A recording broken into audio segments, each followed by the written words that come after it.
بسم اللہ الرحمن الرحیم الحمد للہ رب العالمین والصلاة والسلام علی اشرف الانبیاء والمرسلین اما بعد فاستعیذ باللہ من الشیطان الرجیم بسم اللہ الرحمن الرحیم۔ السلام علیکم ورحمۃ اللہ وبرکاتہ۔ عزیز طلبہ کرام، امید کرتا ہوں آپ خیر سے ہوں گے۔ انشاءاللہ آج ہم تفسیر جلالین کے درس نمبر 152 میں سپارہ نمبر 18 سے سورہ مومنون کی منتخب کردہ آیات 39 سے لے کر 41 تک پڑھنے کی سعادت حاصل کریں گے، جن میں کلام باری تعالیٰ و کلام مفسر کا ترجمہ ہوگا، ربط و تعلق آیات کو ذکر کیا جائے گا، کلام مفسر کی تشریح و توضیح کرتے ہوئے دیگر مفسرین کرام کے اقوال ذیشان کو پیش کرنے کی سعادت حاصل کریں گے۔ تو آئیے طلبہ کرام بلا تاخیر بڑھتے ہیں اپنے آج کے درس کی طرف۔ بسم اللہ الرحمن الرحیم۔ رب تعالی نے ارشاد فرمایا، قال رب انصرنی بما کذبون۔ آئیے طلبہ کرام سب سے پہلے ان آیات مقدسہ کا ماقبل آیات کے ساتھ ربط اور تعلق جان لیتے ہیں۔ علماء و مفسرین کرام ان آیات مقدسہ کا ماقبل آیات کے ساتھ پہلا ربط اور تعلق کچھ یوں بیان کرتے ہیں کہ پچھلی آیات میں کفار کی کفریہ باتوں کا ذکر ہوا، ان آیات میں انبیاء علیہم السلام کی ان دعاؤں کا ذکر فرمایا جا رہا ہے جو انہوں نے کفار کے ایمان سے مایوس ہو کر اپنے لیے رب تعالیٰ سے عرض کی تھی کہ یا اللہ ان جٹلانے والے کفار کے مقابلہ میں ہماری مدد فرما۔ دوسرا تعلق ان آیات مقدسہ کا ماقبل آیات کے ساتھ کچھ یوں ذکر کرتے ہیں کہ پچھلی آیات میں ان باتوں کا ذکر ہوا جو کفار نے انبیاء علیہم السلام کی گستاخیوں اور انکار میں کی تھیں، اب ان آیات میں ان باتوں کا ذکر فرمایا جا رہا ہے جو اللہ تعالیٰ نے اپنے انبیاء علیہم السلام سے ان کی دعاؤں کو قبول فرماتے ہوئے ارشاد فرمائی تھیں۔ تیسرا تعلق ان آیات مقدسہ کا ماقبل آیات کے ساتھ کچھ یوں ذکر کرتے ہیں کہ پچھلی آیات میں فرمایا گیا کفار سردار اکثر اپنے شہریوں علاقائی لوگوں سے کہتے تھے کہ اگر تم انبیاء پر ایمان لاؤ گے تو نقصان اٹھاؤ گے۔ اب ان آیات میں بیان فرمایا جا رہا ہے کہ انبیاء پر ایمان نہ لا کر ان سب چھوٹے بڑے تمام کفار نے عذاب الہی کی صورت میں کتنا بڑا عبدی نقصان اور خسارہ پایا۔ کفار کا اپنے شہریوں کو نقصان سے ڈرانا محض تخیلاتی تھا، مگر یہ عذاب حقیقی طور پہ ان کا بہت نقصان کر گیا۔ آئیے طلبہ کرام ربط و تعلق آیات کے بعد بڑھتے ہیں آج کے درس کے ترجمہ کی طرف۔ بسم اللہ الرحمن الرحیم۔ رب تعالی نے ارشاد فرمایا، قال رب انصرنی بما کذبون۔ یہاں سے قوم عاد کے نبی ہود علیہ السلام اپنی قوم سے تنگ آ کر رب تعالی سے دعا فرما رہے ہیں۔ قال رب انصرنی بما کذبون، نبی نے دعا کی، اے مولا تو ان لوگوں سے میرا بدلہ لے لے اس وجہ سے کہ انہوں نے میری تکذیب کی ہے۔ قال عما قلیل من الزمان وما زائد لیصبحن یصیرون نادمین علی کفرہم وتکذیبہم۔ ارشاد ربانی ہوا یہ لوگ اپنی تکذیب اور کفر پر پشیمان ہوں گے۔ عما قلیل میں بتا رہے ہیں کہ ما زائدہ ہے، بالآخر عدل کے تقاضے کے مطابق فَأَخَذَتْهُمُ الصَّيْحَةُ، انہیں چیخ نے آ کر پکڑ لیا، یعنی چیخ کے عذاب اور ہلاکت نے قَائِنَةً بِالْحَقِّ کی حال یہ تھا کہ چیخ نے جو آ کر پکڑا تھا یہ عین عدل کے تقاضے کے مطابق تھا۔ فَمَاتُوا، سارے کے سارے مر گئے۔ فَجَعَلْنَاهُمْ غُثَاءً، پھر ہم نے ان کو خسکاش کر دیا۔ غثاءً یہ سوکھی ہوئی گھاس کو کہتے ہیں۔ اَيْ سَيَّرْنَاهُمْ مِثْلَهُ فِي الْيَبَسِ، یعنی ہم نے انہیں سوکھی ہوئی گھاس کی مثل کر دیا۔ فَبُعْدًا لِلْقَوْمِ الظَّالِمِينَ الْمُكَذِّبِينَ، پس دوری ہے رحمت سے ظالم اور جھوٹی قوم کے لیے۔ آئیے طلبہ کرام ترجمہ کے بعد بڑھتے ہیں آج کے درس کی تشریح و توضیح کی طرف۔ قرناً آخرین کے نبی مبعوث رسول حضرت ہود علیہ السلام جب تبلیغ فرماتے فرماتے قوم سے مایوس ہو گئے، ہر طرح محبت، الفت، شفقت، بشارت، نظارت، عزت و مروت سے سمجھایا، ہر مطالبے کا معجزہ دکھایا، ہر خواہش رب تعالی سے پوری کروائی، مگر قوم پھر بھی ایمان نہیں لائی۔ اس مشفقانہ تبلیغ سے تقریباً آدھی قوم عوام و خواص ایمان لے آئے تھے۔ اس ایمان کی وجہ سے غریب عوام نادار مومنین پر ان کے بڑے کفار کا ظلم، اذیت و بربریت، تمسخر، نقصان، توڑ پھوڑ جاری تھی، مگر مومنین اپنے نبی حضرت ہود کے حکم سے صبر کرتے، اذیتیں برداشت کرتے، لیکن کفار اس صبر مومنین سے ناجائز فائدہ اٹھاتے، اہل ایمان کی کمزوری تصور کرتے۔ اس وجہ سے کفار کا عروج پرور رویہ، غرور پر ظلم، نفور پر اذیت بڑھتی ہی جا رہی تھی، اور اسی ظلم و بربریت کی وجہ سے وہ پورے علاقے میں اپنا غرور دکھاتے پھرتے تھے اور دن دناتے پھرتے تھے۔ ساری اذیتوں سے تنگ آ کے حضرت ہود علیہ السلام نے پھر یہ دعائیہ انداز میں بد دعا عرض کی اور فرمایا، قال رب انصرنی بما کذبون، اے میرے رب، میرے کریم، میری مدد فرما، یعنی میرے دین، ایمان اور اہل ایمان کی حفاظت فرما۔ یہ الفاظ کفار کے لیے بد دعا تھے، لیکن مومنوں کے حق میں دعا تھے، اس لیے آگے عرض کیا کہ یا اللہ یہ مدد اس کے بدلے اور اس وجہ سے فرما کہ ان سرکشوں نے مجھے جٹلایا ہے،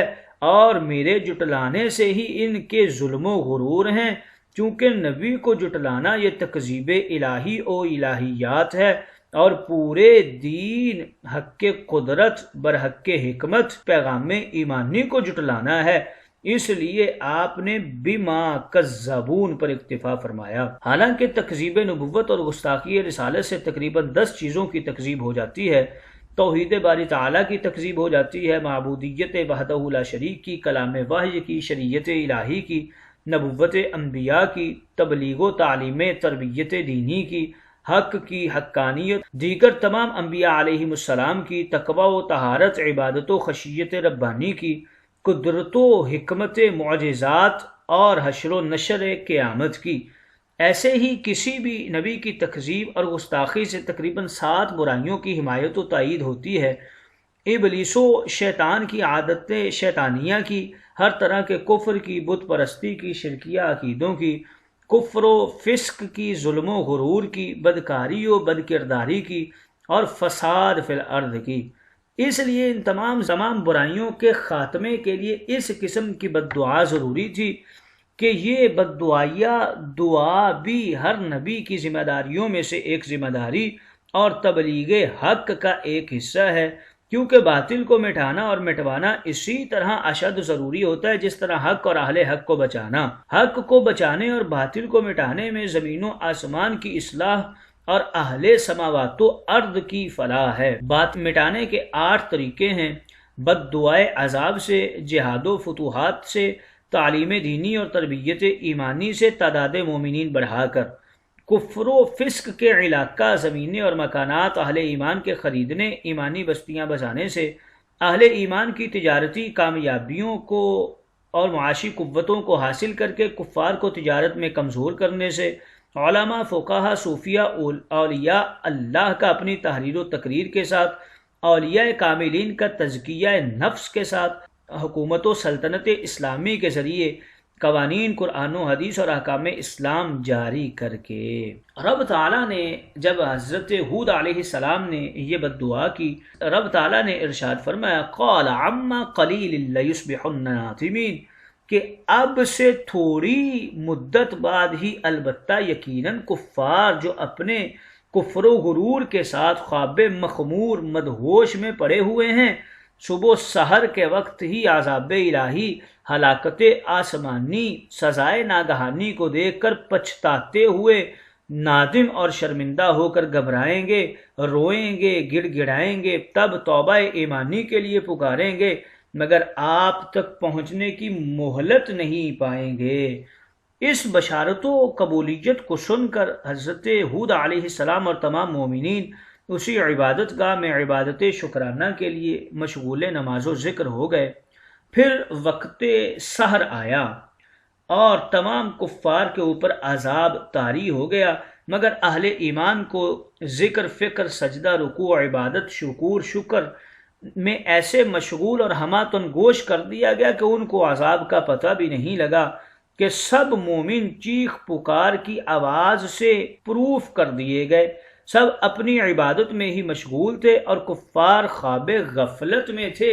کہ فَأَخَذَتْهُمُ الصَّيْحَةُ بِالْحَقِّ، جب وہ صبح کو جاگے اور گھروں سے نکلے تو جبریل علیہ السلام ان کو بہت ہی خوفناک، خونخوار اور دہشت ناک شکل میں نظر آئے، اور کفار دوڑ کر الٹے پاؤں بھاگے، گرتے پڑتے ہوئے اور چھپنے دبکنے کی کوشش کرنے لگے۔ سمجھ گئے کہ یہی وہ عذاب ہے جس کی وعید حضرت ہود سنایا کرتے تھے، اور یہ بدھ کا دن تھا۔ اس خوف سے سب کے جسم بیمار اور چہرے پیلے پڑ گئے،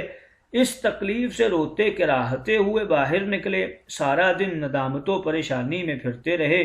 مگر حضرت ہود یا کسی بھی مومن نے ان کی طرف کوئی توجہ نہیں دی، اس لیے کہ یہ پہلی بیماری عذاب ہی کا حصہ تھا۔ دوسرے دن صبح اسی وقت ان کو سخت قسم کا بخار چڑھ گیا، جس سے بدن سخت گرم اور چہرے لال ہو گئے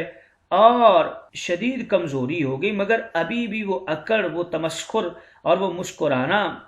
ابھی بھی موجود تھا، اور یہ عذاب کا دوسرا حصہ تھا۔ اب تیسرے دن جمعہ کے روز صبح اسی وقت سحر کا وقت تھا، سب کفار کے چہرے شدت بیماری سے کالے پڑ چکے تھے۔ تمام مومنین ان 3 دنوں میں زیادہ تر اپنی عبادتوں میں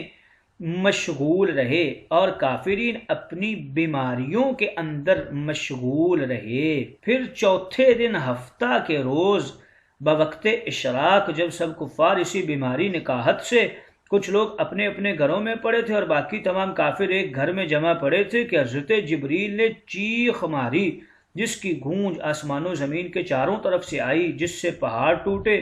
گھر پھوٹے، کفار کے دل پھٹ گئے، لوگ مر گئے، گھر گر گئے اور وہ گھر ہی ان کی قبریں بن گئی۔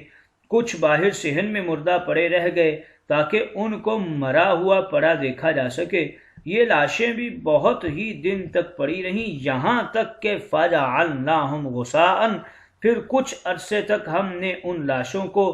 ظاہراً گلی سڑی حالت میں کوڑا کچرا بنائے رکھا، یعنی ان کو ہم نے سوکھی ہوئی گھاس کی مثل کر دیا۔ فَبُعْدًا لِلْقَوْمِ الظَّالِمِينَ، بس اسی طرح کی لعنت، ملامت، نفرت، پھٹکار، دھتکار، دور کی ہلاکت ہوتی رہے گی تا قیامت ہر اس قوم پر جو انفراداً یا اجتماعاً کفر و شرک اور ظلم و فساد پھیلانے، مچانے، بڑکانے والے ہوں گے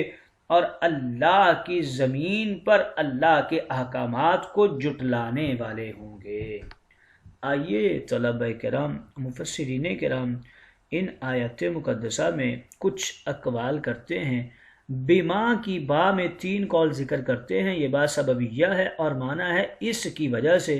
یہ با بدلیت کی ہے اور اس کا معنی ہے اس بدلے میں میری مدد فرما، اور یہ با اعلیٰ ہے اور معنی ہے اس کے ذریعے اور بنا پر میری مدد فرما۔ ما کے ما میں 3 قول ہیں۔ ما موصولہ برائے تاکید ہے، ما نکرہ تامہ ہے اور معنی ہے عذاب کی پوری مدت، یا پھر یہ ما نکرہ موصوفہ ہے، بعض نے کہا یہ ما زائدہ بھی ہے اور معنی ہے تھوڑی سی دیر میں یہ لوگ نادم ہو جائیں گے۔